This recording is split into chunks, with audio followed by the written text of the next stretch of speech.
अस्सलाम वालेकुम नाज़रीन, शान टीवी के प्राइम टाइम में आपका इस्तकबाल है।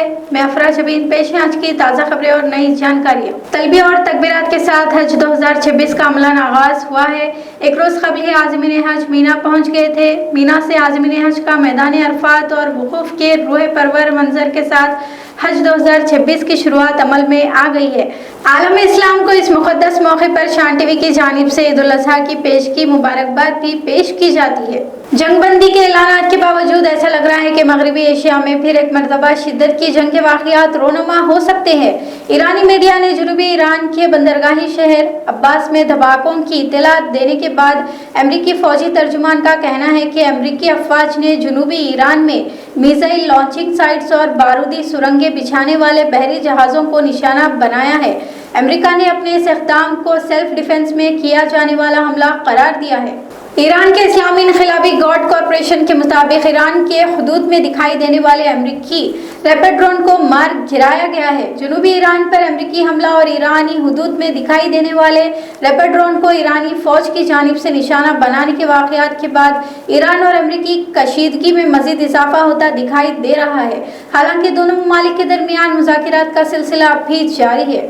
दुनिया भर के माहिरीन अब ये खुलकर कहने पर मजबूर हो गए हैं, अमेरिका और ईरान के माबैन अमन मुज़ाकिरात को अमली जामा पहनाने के लिए इसराइली वज़ीर आज़म बेंजामिन नेतन्याहू पर लगाम कसने की ज़रूरत है।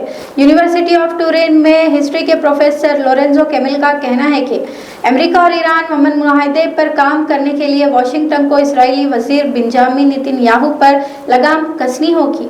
ईरान ने अमरीकी हमलों के बाद जंगबंदी के खिलाफ वर्जी का अमरीका पर इल्ज़ाम आयद किया। ईरान की वज़ारत ख़ारिजा ने अमरीका को शहर अब्बास पर हमलों के जरिए जंगबंदी का मोरद इल्ज़ाम ठहराया है। सरकारी ब्रॉडकास्टर पर नशर इस बयान में ईरान की वज़ारत ख़ारिजा ने कहा कि अमरीका का यह हमला ईरान के तय बदयानती और मुनाफिकत को ज़ाहिर करता है।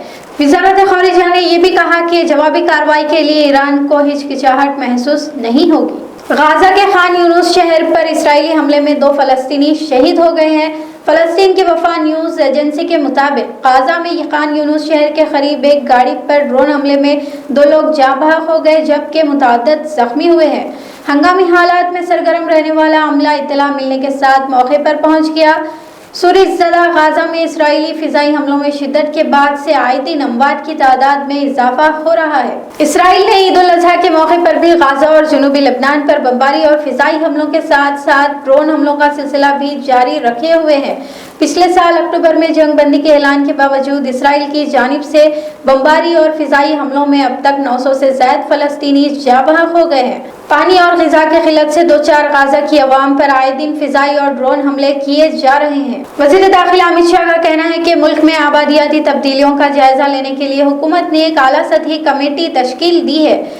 गैर फितरी आबादी में इजाफे को मुल्क में दरअंदाजी का संगीन खतरा भी शाह ने करार दिया। अमित शाह ने कहा कि मज़कूरा कमेटी की निगरानी वज़ीर आज़म नरेंद्र मोदी करेंगे, जबकि दरअंदाजी के संगीन खतरे से निपटने के लिए बड़े पैमाने पर तैयारियां की जा रही है। चीफ मिनिस्टर कर्नाटक दिल्ली पहुंच गए हैं। दिल्ली में कांग्रेस की आला क़ियादत से मुलाकात से कबल सिद्धारामैया ने अपने हामियों और वफादारों के साथ नई दिल्ली में नाश्ता किया। सिद्धारामैया की नाश्ता करते हुए तस्वीरें वायरल होने के बाद सियासी हलकों में सरगोशियां भी शुरू हो गई है। चीफ मिनिस्टर कर्नाटक सिद्धारामैया की कांग्रेस पार्टी हेडक्वार्टर्स में इंदिरा भवन में पार्टी की आला क़ियादत के साथ मुलाकात मुतवक्को है। शान टीवी प्राइम टाइम का सिलसिला यहीं पर ख़त्म होता है। अफरा शबीन और शान टीवी की सारी टीम को अब दें इजाज़त। शब बख़ैर।